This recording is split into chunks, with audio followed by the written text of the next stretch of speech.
Hari ini di Good Friday saya beri judul The Cost of the Cross. Apa sih yang Yesus bayar? Saudara tidak mungkin bisa membayar salib yang Yesus pikul dan Yesus harus tanggung waktu dia naik di atas Golgota. Dia menderita, dia dicambuk, dan dia harus diludahi, dia harus dikhianati. Bahkan muridnya yang dia sayang, dia kasih, justru cium dia hanya untuk membayar seharga 30 dinar saja. Oleh karena itu saudara dan saya tidak mungkin bisa menanggung derita yang Yesus alami. Sebab dia sendiri sampai berkata, Bapa Eli, Eli, lama sabatani. Artinya sebegitu berat penderitaan yang Yesus alami. Tetapi dia tidak sedikit pun berkurang, tetap dia naik ke atas. Waktu tadi saya dengar suara, seperti saya mendengar suara dari surga. Bahwa semua teriakan tadi wakil jemaat itu berdiri itu. Dan mereka meratap dan Tuhan tidak ada yang berkata tidak diampuni. Semua sudah diampuni. Ketika dia ada di atas kayu salib dia berkata, "It is finished," sudah selesai. Bahkan, Pak kalau gitu, kenapa judulnya The Cost of the Cross? Sebab ketika dia ada di atas kayu salib, dia menyerahkan dan dia mengampuni saudara. Dan dia berpesan, bukan supaya saudara pikul salibnya dia. Tadi kalau saudara nyanyi akan kupikul apa? Salibku. Jadi bukan salib Yesus. Tapi yang saya ingin bahas hari ini, kalau Yesus sudah rela nanggung salib bagi dunia, saudara dan saya harus juga rela menanggung salib yang ditaruh di dalam hidup saudara, supaya nama Yesus bisa dikenal di seluruh bumi ini. Yesus bisa dimuliakan di seluruh bumi. Yang mengerti katakan amin. Bahkan ada seorang pengarang lagu, dia sampai tidak bisa mendefinisikannya seberapa besar harga ketika Yesus mati di atas kayu salib. Dia bilang gini, I never know how much it cost. Nyanyikan sama-sama. To see my sin upon that cross. I never know how much it cost to see my sin upon that cross. Here I am to worship, here I am to bow down, here I am to say that you're my God. You're altogether lovely, you're together worthy, altogether wonderful to me. Tahun 2026 ini adalah tahun amanat agung. Ada banyak jemaat dan pendeta yang datang ke gereja ini selalu bertanya, Pak, gereja ini kok nggak ada tanda salibnya? Mungkin dulu dia dari pedesaan, dari kampung kayak saya, yang setiap kali masuk gereja depannya selalu ada salib. Pak, kenapa di gereja ini tidak ada salib? Saya jawab, saya tidak mau naruh salib di depan gereja atau di dalam gereja, tapi saya mau menaruh salib di hati setiap saudara. Supaya saudara kemana saudara pergi, saudara siap membayar harga waktu saudara dan saya untuk membawa nama Yesus kepada semua orang yang ada di muka bumi. Mari katakan bersama saya, waktu saya diselamatkan, saya harus siap sedia membayar harga. Kurang keras, membayar harga. Menjadi pengikut Yesus. Saya mau buka satu perikop yang saya pengen saudara baca, saya pengen eksposisi dari Matius pasal 14. Ayat yang pertama, ayat kedua sampai dengan ayat yang ke-12. Kita baca bersama-sama. Saya mau mengambil satu contoh salah satu dari murid Yesus yang rela membayar salib yang dia pikul. Ayat yang pertama, siapa Pak dia? Dia adalah Yohanes Pembaptis. Ayat pertama, pada masa itu sampailah berita tentang Yesus kepada Herodes, raja wilayah. Ayat 2.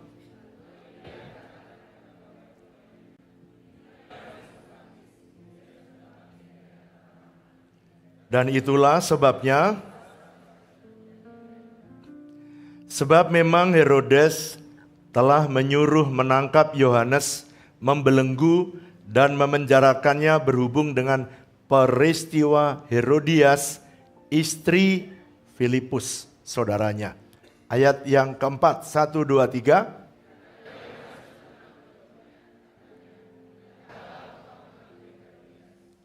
Herodes ingin membunuhnya, tetapi ia takut akan kebanyakan orang yang memandang Yohanes itu seorang nabi. Ayat 6.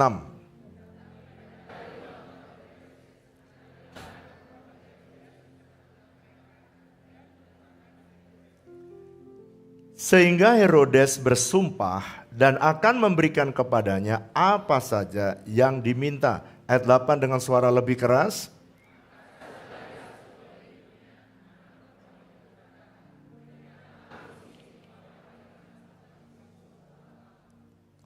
Lalu sedihlah hati raja, tetapi karena sumpahnya dan karena tamu-tamunya diperintahkan juga untuk memberikannya. Ayat 10.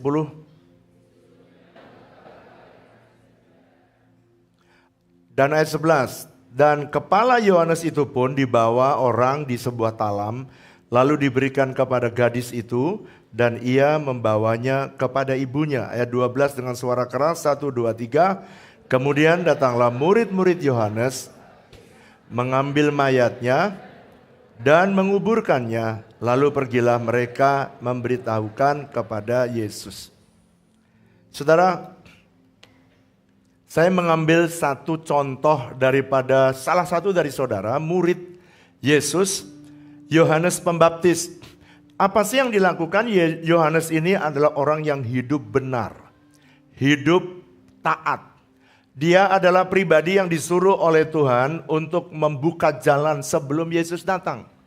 Dan dia sudah dinubuatkan kelahirannya bahwa sebelum Yesus datang, maka Yohanes akan mempersiapkan jalan bagi Tuhan. Jadi Yohanes ini adalah pribadi yang benar, hidup yang benar. Dan saya pengen di tahun Amanat Agung ini, dia salah satu contoh, dia berani menjadi saksi Tuhan. Saya tanya, untuk menjadi saksi Tuhan ada nggak sih resikonya? Jawab yang keras. Ada. Pada waktu itu Yohanes sudah persiapkan jalan bagi Tuhan. Dia membaptis banyak orang, makanya dia dikenal Yohanes Pembaptis. Tapi satu hari dia menegur Herodias karena Herodes Antipas mengambil Herodes, istri dari saudaranya. Jadi gini, ini Herodes Agung. Waktu saudara Yesus lahir itu. Herodes Agung ini dia mempunyai anak. Herodes Filipus, Aristobulus, dan Herodes Antipas. Herodes Filipus ini punya istri, anak dari Aristobulus ini namanya Herodias. Herodias menikah dengan Herodes Filipus. Lalu kemudian karena Herodes Filipus tidak memerintah, maka Herodias ini licik.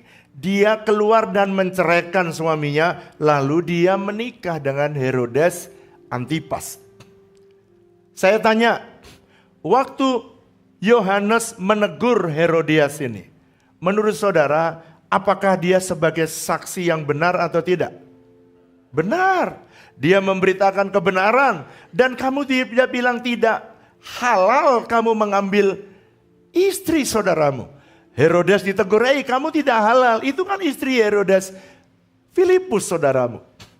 Tetapi tetap saja membawa berita benar sekalipun tetap ada yang namanya resiko atau harga yang harus dibayar.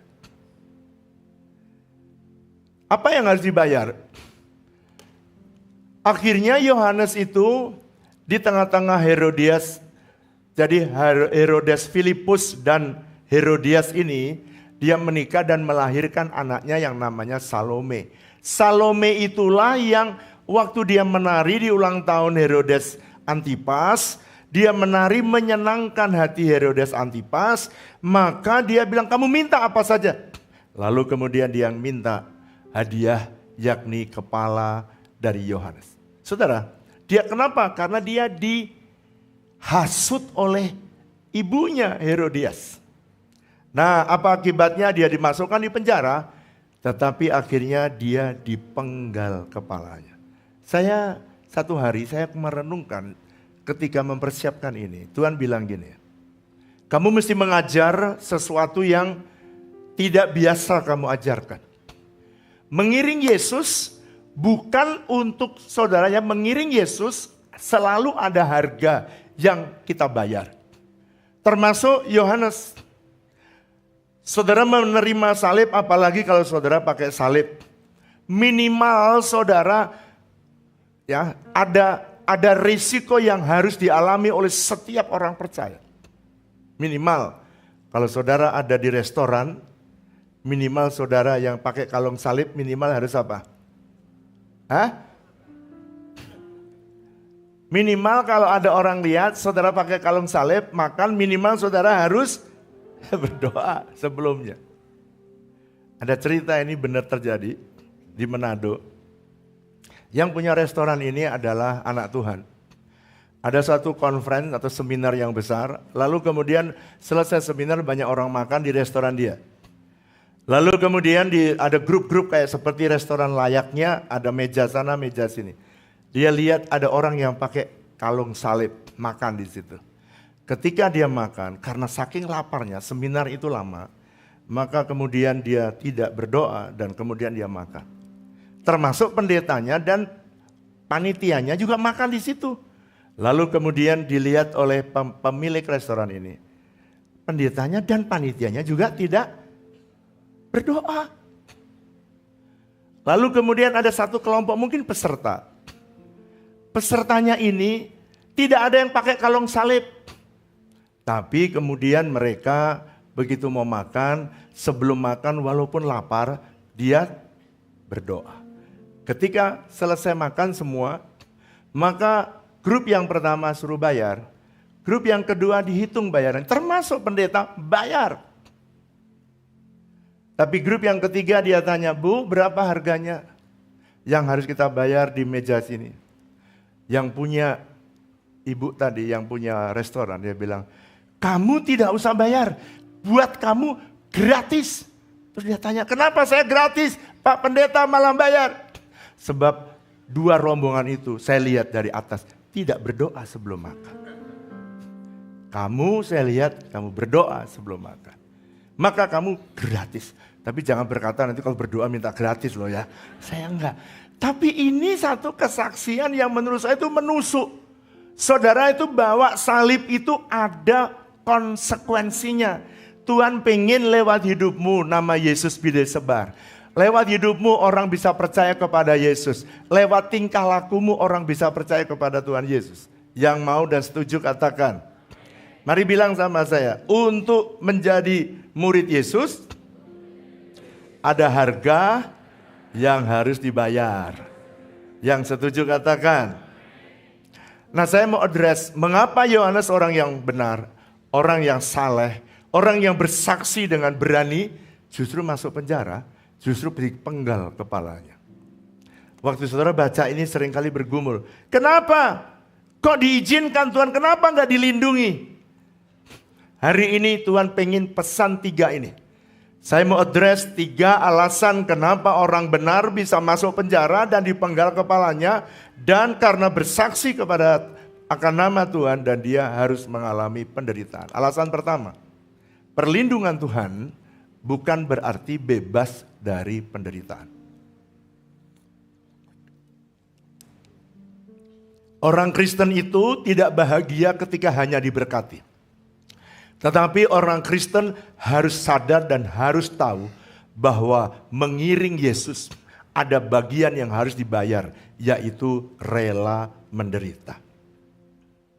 Mari buka 1 Petrus pasal 4 ayat yang pertama. Saya pengen saudara membaca ayat ini. 1 Petrus pasal 4. Kenapa sih Pak kita harus dipersiapkan rela menderita? Ayat yang pertama. 1 Petrus pasal 4 ayat pertama. Mari baca dengan suara keras. Sudah ketemu? Mari baca. 1, 2, 3. Jadi karena Kristus telah menderita penderitaan badani, kamu pun harus juga mempersenjatai dirimu dengan pikiran yang demikian. Karena barang siapa telah menderita penderitaan badani, ia telah berhenti berbuat. Jadi Alkitab tulis dengan jelas bahwa setiap saudara harus mempersenjatai diri untuk rela menderita. Saya berkata tidak semua saudara mengalami penderitaan seperti Yohanes.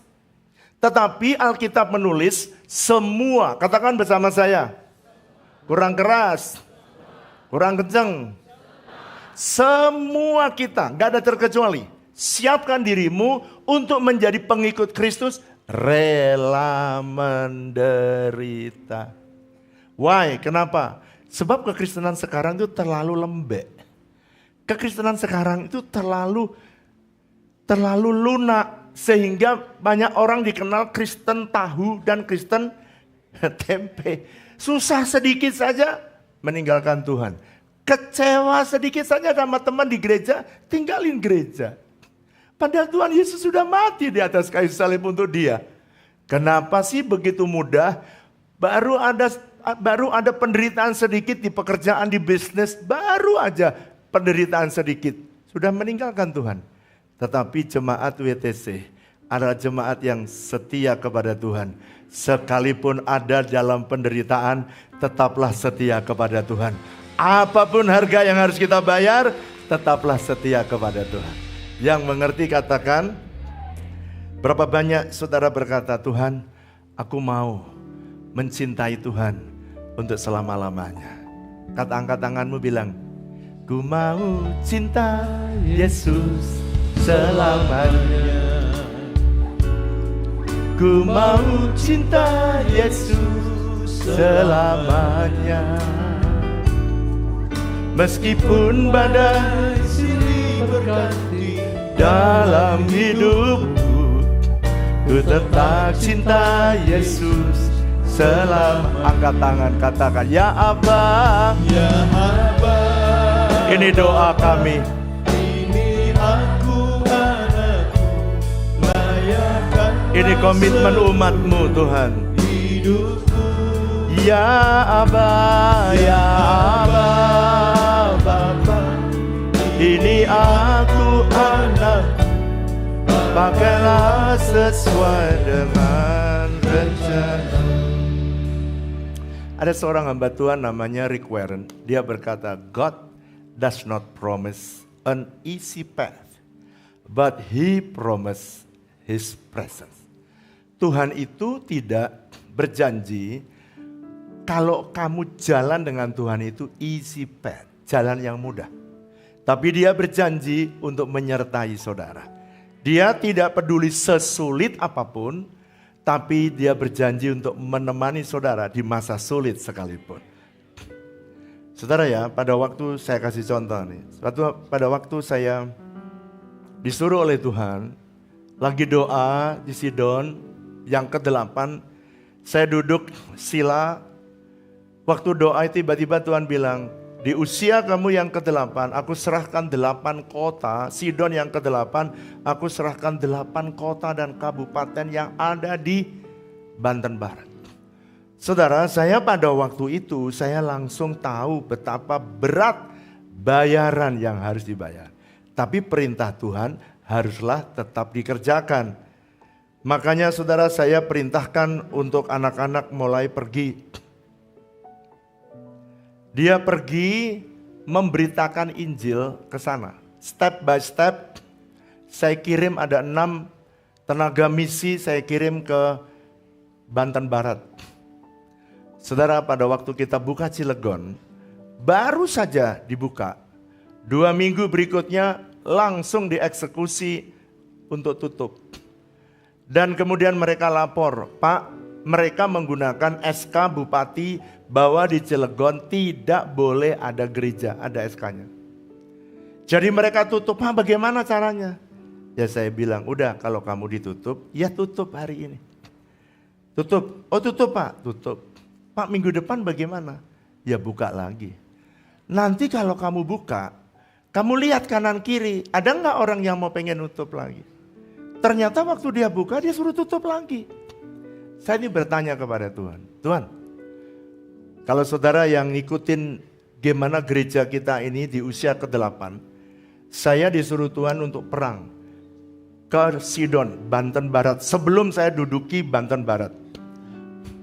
Kita doa ikat sudah, doa tengking sudah, semua ilmu karismatik sudah keluar semua.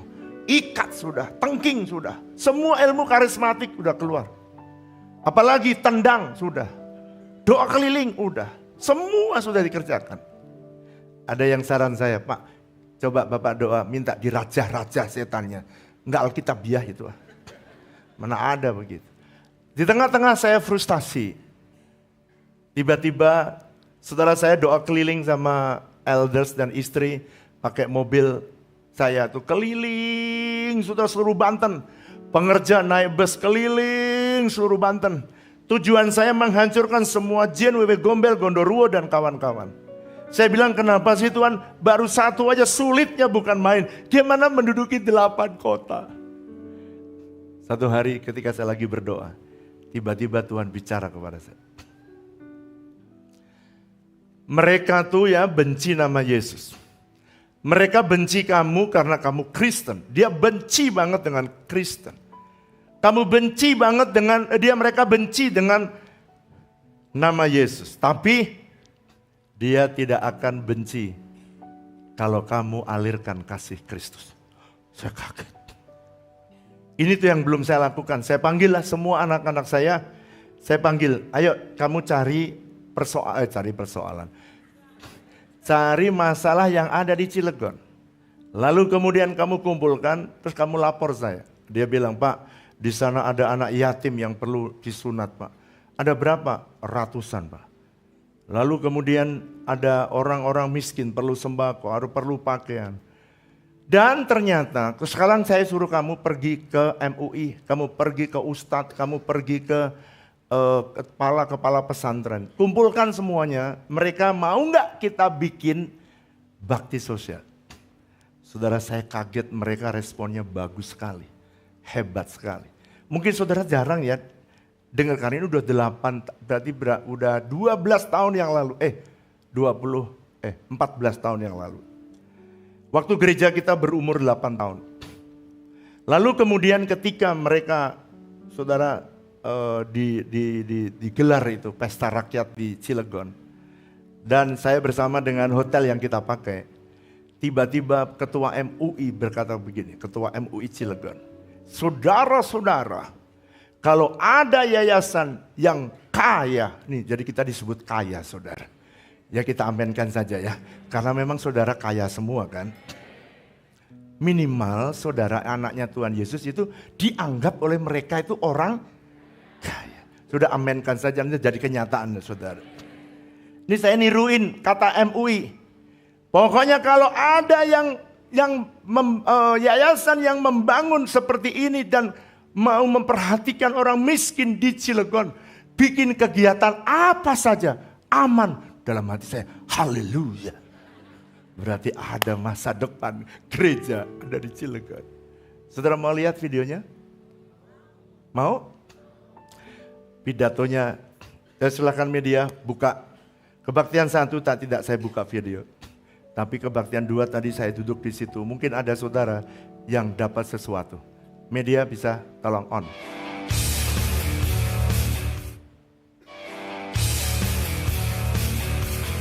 Beberapa waktu lalu, berlokasi di Hotel Grand Krakatau Cilegon, digelar acara Pesta Rakyat Banten 2014. Acara akbar yang berlangsung sejak pukul 9 hingga pukul 2 tersebut dibuka secara bersama oleh Bapak Ananta Wahana Sarjana Hukum selaku anggota DPRD Provinsi Banten bidang kesejahteraan, Pendeta Insinyur Yonatan Wiryohadi selaku Ketua Dewan Pembina Yayasan Transformasi Masih Bangsa, muda ya. dan disaksikan oleh beberapa tokoh masyarakat dan agama di wilayah Serang, Cilegon. Terima kasih yang setulus-tulusnya Dengerin. kepada seluruh panitia, terutama Pak Joni, Pak Wiryo, Pak Ananta yang sudah merespon, peduli terhadap warga kami, masyarakat kami. Saya yakin dan percaya kalau masih ada orang kaya, yayasan yang kaya, saya sebut yayasan ini kaya, Pak. Kaya karena punya dokter, punya pengobatan. Ada yayasan yang peduli terhadap masyarakat miskin. Saya yakin bapak-bapak usaha di Cilegon akan aman. Aman. Sejuk ada. Sesuai dengan arahan Tuhan kepada Gembala Pendeta Insinyur Yonatan Wiryohadi, Pesta Rakyat kali ini bertujuan melakukan fishing dan hunting, di mana keberadaan gereja dapat memberkati kota dan menarik jiwa-jiwa datang kepada Kristus. Pesta Rakyat yang kali ini yang dilakukan di Cilegon adalah salah satu bentuk ketaatan kita akan perintah Tuhan untuk melakukan fishing and hunting. Dan saya percaya saudara, apa yang kita lakukan ini akan mengubah di dalam alam roh bahwa Tuhan akan melawat, Tuhan akan hadir di kota ini. Beragam kegiatan-kegiatan sosial pun dilakukan, mulai dari kitanan gratis 100 anak, pemeriksaan gratis kesehatan umum dan gigi, sembako gratis sebanyak 430 buah, penjualan alat tulis dan buku murah, termasuk pembagian tas sekolah kepada 100 anak, dan penjualan kebutuhan menyambut persiapan bulan Ramadan dengan harga super murah. Acara ini mendapat antusias yang sangat besar dari masyarakat. Terima kasih saya mendapatkan sembako gratis. Terima kasih buat Yayasan Transformasi Bangsa yang sudah memberikan sembako buat warga Cilegon. Semoga sukses, makin jaya, makin terkenal. Terima kasih. Senang. Dapat duit, dapat sarung, dapat tas, baju, celana, sepatu, semua pokoknya dapat. Keberhasilan Pesta Rakyat Serang Cilegon tidak terlepas dari partisipasi dan dukungan dari GBI WTC Pusat Sudah, dan WTC Families, cukup. seperti Ya. GBI. Ya, cukup. Saudara lihat coba ya, saudara itu dibilang sama mereka, kamu nih orang-orang yang kalau mereka aja percaya, masa kok nggak percaya sih saudara? Coba tepuk dadamu, saya ini anaknya Tuhan Yesus. Kata Tuhan Yesus, saya ini kaya. Kaya akan kebaikan, kaya akan kemurahan. Saudara tahu setelah hari itu ketua MUI-nya bilang kepada salah satu pendeta yang saya utus sana, ini yang bikin acara ini bagus sekali, ini siapa? Kenapa nyunatin anak-anak semua dapat, kasih uang, kasih baju, kasih sepatu, kasih sendal, semua kenapa nih? Siapa yang mengadakan? Mereka bilang, ini gereja Pak. Kalau Bapak mau kayak gini, jangan ditutup tuh gereja. Oh gitu, ya kalau gitu udah buka aja. Jadi sejak itu GBI WTC dibuka dan tidak ada yang menghasut lagi. Tepuk tangan yang meriah buat Yesus kita. Katakan amin. Jadi ini tidak bisa saudara terus minta Yesus pikul salib kita. No, ini salib yang harus kita pikul. Dan Yesus berkata, justru Yesus berkata, barang siapa tidak memikul salibnya dan mengikut aku, ia tidak dapat menjadi murid. Makanya saudara, saya berdoa supaya saudara belajar mencintai Tuhan atau mengikut Yesus itu ada harga yang harus dibayar. Ketika saudara lihat persoalanmu belum selesai, jangan putus asa. Kadang-kadang ada orang yang lihat masalah belum selesai, putus asa. Dari peristiwa Cilegon ini, saya kemudian mulai belajar waktu Tuhan suruh bikin kita dirangkas. Saya bilang di orang yang saya utus dirangkas, coba tanya kebutuhannya apa. Setiap gereja kita ditutup, saya bilang cari kebutuhannya apa. Sebab mereka benci Yesus, mereka benci Kristen, tapi mereka tidak benci kasih Kristus. Kasih Kristus semua orang membutuhkannya. Kalau kamu tidak bisa berita Injil, belum bisa terima, nama Yesus belum bisa terima, at least kasih Kristus kamu alirkan. Banyak orang bisa berubah bukan karena diikat. Udah diikat saudara, udah diikat-ikat semua. Setan masih tidak berkuasa. Masih aja kuat. Tapi waktu dirangkas saya tanya, di sana apa kebutuhannya? Gak punya sumur. Karena mereka kekeringan. Saya bilang, bikin sumur, dirangkas. Bikin toren. Penginjilan model apa Pak? Udah ikut saja. Nanti kamu akan lihat. Waktu dibikin, Pak Lurahnya ditanya, bikin toren. Lalu kemudian bikin sumur. Dan semua rakyat itu bisa ngambil air. Saudara tahu? Gereja kita dirangkas yang dulu selalu ditutup. Sekarang minta tanda tangan untuk kebaktian. Mereka tanda tangan. Kita sewa ruko, mereka juga mengizinkan. Dan sekarang gereja kita 8 kota, kabupaten sudah kita selesaikan. Karena ada Tuhan yang mengiring kita. Ku mau cinta Yesus selamanya. Ku mau cinta Yesus selamanya. Meskipun badai silih berganti dalam hidupku, ku tetap cinta Yesus. Sambil angkat tanganmu katakan, ya Abba, ya Abba, Bapa. Aku anak. Ini komitmen kami Tuhan. Di hari Jumat Agung. Ya Abba, ya Abba, Bapa, ini aku anakmu, pakailah sesuai dengan rencanamu. Apakah penderitaan kita selesai? Enggak. Saudara ngikut Yesus itu harus rela menderita. Yohanes dan Stefanus. Stefanus ngalami seperti Yohanes. Waktu dia bersaksi. Dia udah tahu orang-orang ahli Taurat dan orang Farisi mukanya merah. Marah karena kesaksian Stefanus. Tapi Stefanus tetap gigih memberitakan Injil. Dan saudara tahu apa yang terjadi? Dia dirajam batu dan dia harus mati. Pada waktu dia mati, dia nggak mati dengan kepahitan. Dan dia bilang gini dalam Kisah Rasul pasal yang ke-7. Dia bilang, Bapa, jangan tanggungkan kesalahan itu kepada mereka. Artinya dia melepaskan pengampunan itu. Dan itulah yang sebenarnya Tuhan inginkan dalam setiap hidup saudara. Jangan pernah ada kepahitan, jangan pernah sakit hati. Sebab saudara dan saya harus memikul salib kita. Yang setuju katakan, Yohanes dan Stefanus adalah murid yang sejati.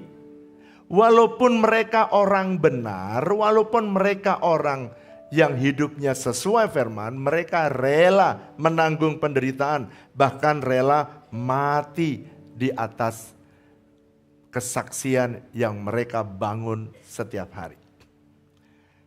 Saudara, saya ingat adik saya ketika dia meniti karir di Telkom.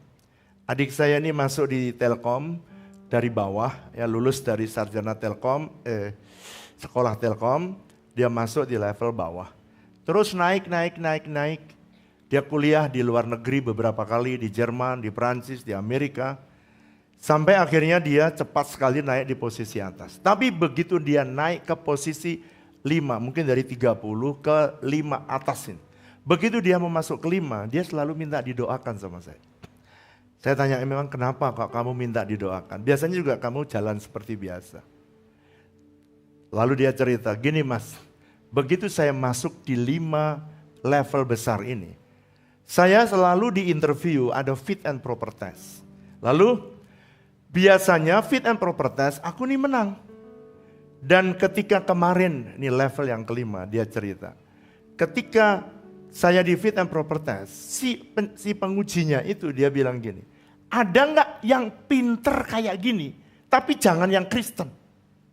Itu di depan adik saya, ngomong seperti itu. Oleh orang yang mengajukan. Lalu kemudian ditanya, Pak gimana Pak, mau nggak tinggalkan Yesus? Supaya Bapak langsung kita ACC. Adik saya berkata, Pak, saya sudah mengiring Yesus, sudah sejak saya mengiring Yesus, Yesus sudah mati bagi saya. Saya rela tidak naik jabatan daripada saya harus meninggalkan Yesus. Waktu dia cerita seperti itu, tidak bisa diputuskan hari itu, dan mereka pulang, saya tanya gimana? Belum ada keputusan.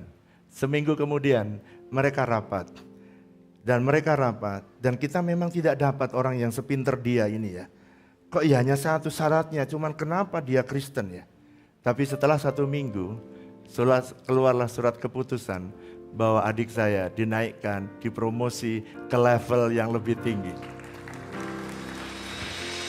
Kenapa? Karena dia mau rela bayar harga. Mau naik level 4, ya sama menghadapi yang serupa. Mau naik level ketiga, dia bilang, saya ini selalu menghadapi pertanyaan terakhir, selalu pertanyaannya itu.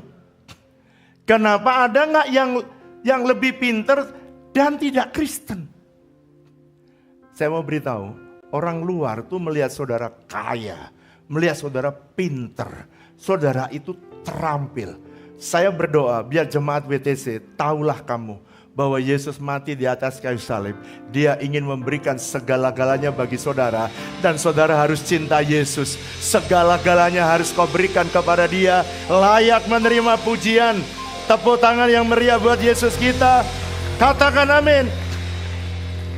Nah, Tuhan itu menyertai saudara dan melindungi saudara, tidak selalu menarik kita dari penderitaan. Tetapi Allah selalu menyertai kita dalam pergumulan yang kita hadapi. Jadi jangan setiap kali ada persoalan yang saudara tidak mampu, yang saudara tidak sanggup. Jangan pernah berhenti di tengah jalan lalu hilang dari peredaran. Gone with the wind. Doa saya, sekalipun persoalan yang saudara hadapi belum selesai juga, jangan pernah tinggalkan Tuhan. Aminnya berat ini.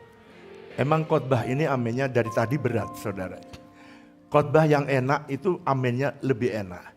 Tapi saya mau beritahu, mengikut Yesus ada sisi yang harus saudara tahu. Saudara menderita atau di tengah pergumulan, selama ada Yesus, saudara tetap bahagia. Sadrak, Mesha dan Abednego di dalam dapur api. Selama ada Yesus, selama ada orang yang keempat yang dilihat oleh Nabukadnezar, dapur api seperti ruangan yang ber-AC. Tapi kalau saudara di luar tanpa Yesus, hidupmu menderita. Oleh karena itu berjalanlah bersama dengan Tuhan Yesus. Sekalipun ada harga yang harus dibayar. Watchmeni berkata, God does not protect us from suffering. Tapi dengarkan, but He protect us in suffering. Justru di tengah penderitaan Tuhan pengen menolong saudara. Di tengah penderitaan Dia menyertai saudara. Jangan pernah ingkar. Saya melihat banyak sekali orang yang ingkar kepada Tuhan karena hanya jabatan, karena hal-hal yang hal-hal yang lahiriah.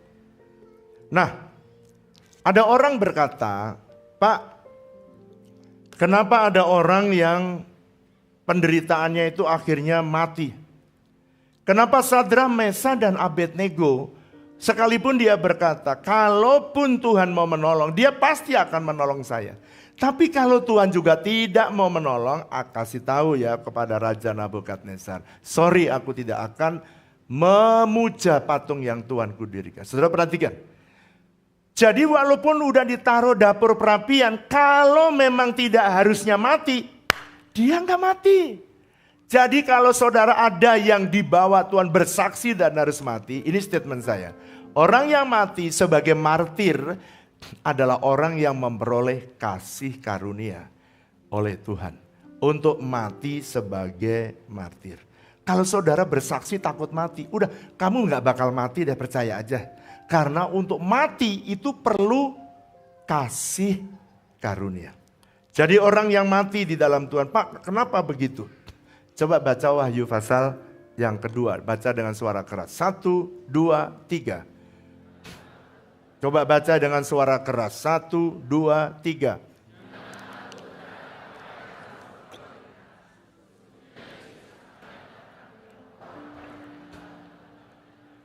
Hendaklah engkau setia sampai mati, maka aku akan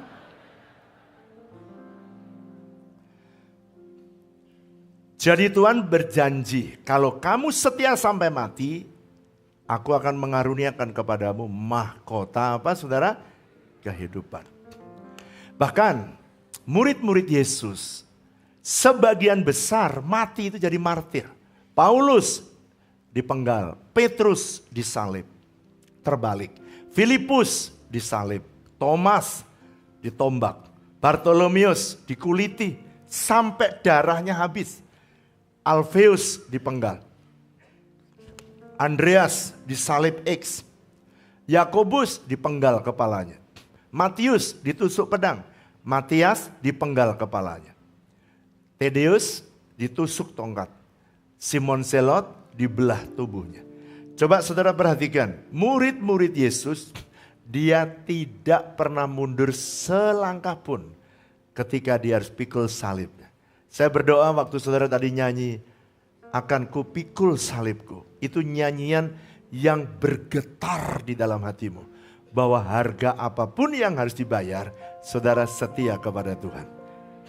Yang kedua, Pak kenapa orang benar dalam bersaksi dia harus mati atau mengalami penderitaan? Saudara, yang kedua, saudara harus memiliki perspektif kekekalan. Penderitaan sementara di bumi vs upah abadi di kerajaan sorga. Kenapa Pak? Sebab orang melihat kematian itu sebuah kekalahan. Jika kita melihat hidup hanya dari sisi dunia ini saja, maka kematian adalah akhir dari segala-galanya. Tetapi bagi Tuhan, kematian itu dari sisi kekekalan, kematian itu bukan mengerikan. Tetapi bagi Tuhan, kematian adalah pintu menuju kehidupan yang kekal, yang sesungguhnya. Doa saya supaya saudara mengerti, penderitaan bahkan kematian pun adalah pintu menuju kekekalan. Ada seorang hamba Tuhan namanya C.S. Lewis. Dia berkata, we are created for eternity. Saudara itu dibuat oleh Tuhan, ciptaan Tuhan yang dibuat untuk kekekalan. Dia bilang, if we ignore eternity, we throw away our life. Kalau saudara tidak memikirkan yang kekal, hanya berhenti karena hal-hal yang jasmani, kamu sedang membuang makna kehidupan saudara yang sejati. Saya mau saudara membaca supaya cepat, Filipi pasal 1 ayat 21. Mari baca bersama dengan saya dengan suara keras. 1, 2, 3. Dan mati adalah... Coba saya tanya saudara, siapa di sini yang dalam hidup pengen untung? Angkat tangan. Tinggi-tinggi. Tinggi-tinggi bareng saya nih, tinggi-tinggi. Terus tinggi, jangan diturunin. Bilang, Tuhan Yesus, saya ingin untung setiap saat. Sebab bagiku hidup adalah Kristus. Mati adalah... Loh kok gak diterusin? Mati adalah? Bilang yes. Saya tahu sambil angkat, waduh kalau tahu gitu tadi gak angkat tangan ya Pak ya. Saya berdoa, kalau aku hidup, hidup harus memberi buah. Kalau aku mati, mati adalah keuntungan. Ayat berikutnya, coba saudara baca dengan keras. 1, 2, 3. Jadi kalau saudara hidup, masih hidup, artinya saudara harus memberi buah. Tahun 2026 kita udah janji ya bareng-bareng ya, bahwa kita akan membawa berapa jiwa? 2. Kemarin waktu pertemuan Kersel saya bilang, memang tidak semua orang beroleh kesempatan seperti gembalamu. Saya itu lagi khotbah seperti ini aja, ya. Kadang-kadang di sini, kadang di kota lain. Kadang-kadang saya turun tuh ada yang nyamperin saya, Pak, saya Muslim Pak. Loh, kenapa kamu ada di sini? Iya Pak, saya pengen denger tentang pengajaran. Terus saya tantang, kamu mau nggak terima Yesus? Dia bilang, masih diam. Saya tanya, kamu tadi ngerti khotbah saya? Ngerti sekali Pak. Terus dia nangis, neteskan air mata. Saya tanya, mau nggak kamu terima Yesus? Dia masih nangis. Sekali lagi, siapa tahu ketiga kali mau. Mau nggak terima Yesus? Iya Pak. Saya angkat tangan. Lalu saya ajak terima Yesus. Yang bawa dia ke gereja dapat 50%. Yang menantang Yesus 50%. Dua-duanya dapat mahkota. Yang penting buat Yesus, saudara kadang bersaksi, jangan takut kalau ditolak. Karena kalau saudara ditolak pun, kredit tetap saudara dapat. Lo gak ada yang amin, tak? Saudara kadang-kadang saudara itu berpikir bahwa kalau saya itu bersaksi dan menerima Yesus, baru itu saya yang menghasilkan jiwa. No. Yesus berkata begini, Paulus mensitir apa yang Yesus katakan. Ada yang menabur, ada yang menyiram, tapi Tuhan yang memberi pertumbuhan. Dan orang yang closing, yang terakhir, saudara juga bukan kredit saudara semua. Kalau saudara bersaksi dan orang itu langsung bertobat, biasanya orang itu sudah ada yang memberitakan Injil sebelumnya. Betul apa betul? Ada orang yang memberitakan Injil ditolak, memberitakan Injil lagi bertolak. Ketiga ketemu saudara, terima. Berarti dia 30%, dia 30%, kamu 30%, begitu. Kredit di hadapan Tuhan. Tapi dengarkan, semua saudara akan melihat Tuhan memberikan mahkota kehidupan bersama-sama ketika kita bertemu dengan Yesus. Tepuk tangan yang meriah buat Allah kita. Katakan amin. Pak, apakah kematian itu artinya kekalahan? Bukan. Kematian Yohanes dan kematian Stefanus bukan berarti kekalahan. Tuhan tidak menolong berarti bukan artinya kalah.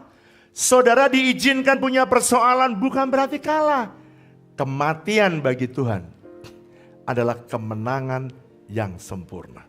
Mari katakan bersama saya, kematian karena Yesus adalah kemenangan yang sempurna. Demikian juga kematian Yesus di atas kayu salib bukan kekalahan. Kematian Yesus di atas kayu salib adalah kemenangan yang sempurna. Mari baca Matius pasal 5 ayat 10 langsung supaya saudara tahu. Supaya cepat. 1, 2, 3. Berbahagialah orang yang dianiaya oleh sebab kebenaran, karena merekalah yang mempunyai kerajaan surga. Jadi saudara, Tuhan bilang kalau kamu dianiaya, kamu mengalami penderitaan, kamu harus berbahagia.